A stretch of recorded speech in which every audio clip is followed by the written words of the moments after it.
Alors, je suis Emmanuel Haas, arboriculteur en Lot-et-Garonne, porte-parole de la Confédération paysanne de Lot-et-Garonne. Donc on est en train de finir la journée. On a commencé par parler de la réorientation des politiques agricoles, notamment telle qu'elle est portée par la plateforme pour une autre PAC. Donc un ensemble de mesures qui seraient de nature à transformer l'offre agricole et alimentaire.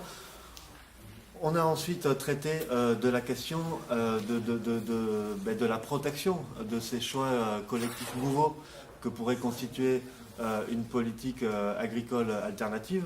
Et on a pris l'exemple des fruits et légumes qui sont en train en ce moment de vivre un véritable effondrement en France du fait des distorsions de concurrence qui règnent au sein du marché unique. Et on n'a pu que souligner le fait que quand bien même on mettrait en place une aide couplée pour les fruits et légumes, jamais on viendrait compenser complètement, et très loin de là, les distorsions de concurrence abyssales qui existent sur le terrain des différences sociales et salariales qu'il y a entre certains pays de l'Union, du marché unique européen. Donc on a parlé de notre proposition nouvelle de la Confédération paysanne, qui est l'instauration de prix minimum d'entrée sur le marché national, c'est-à-dire l'instauration d'un système qui empêcherait, pour chaque produit importé, qui empêcherait que ceci ait un prix qui soit inférieur au coût de production dans les conditions sociales, salariales, réglementaires et pédoclimatiques françaises. Pour nous, il s'agit à la fois de protéger la production nationale en tant qu'elle est le produit de choix collectifs et de préférences collectives, de citoyens mangeurs,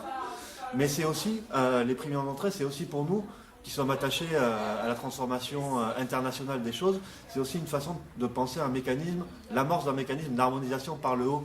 en Europe, puisque le traité de Lisbonne interdit par son article 153 l'harmonisation sociale et fiscale en France. La mise en place de prix minimum d'entrée, ça serait une façon non seulement de protéger nos choix collectifs et notre agriculture des distorsions de concurrence dans le marché unique, mais en plus, ça serait un moyen donné aux agricultures exportatrices en Europe de changer, de bifurquer finalement de mode de production, notamment avec l'aide d'une plus-value supplémentaire qui serait accordée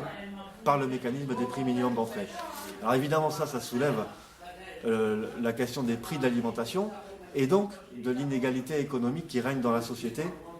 face à une alimentation dont les prix augmenteraient relativement, notamment par le jeu des prix minimums d'entrée. C'est pour ça que dans un troisième temps, on a donné la parole à Norbert, qui nous a exposé cette réflexion menée conjointement par plusieurs organisations en France autour d'une sécurité sociale alimentaire, qui est faite, cet outil qui est fait pour utiliser le levier de la demande alimentaire dans la transformation du système agricole et alimentaire.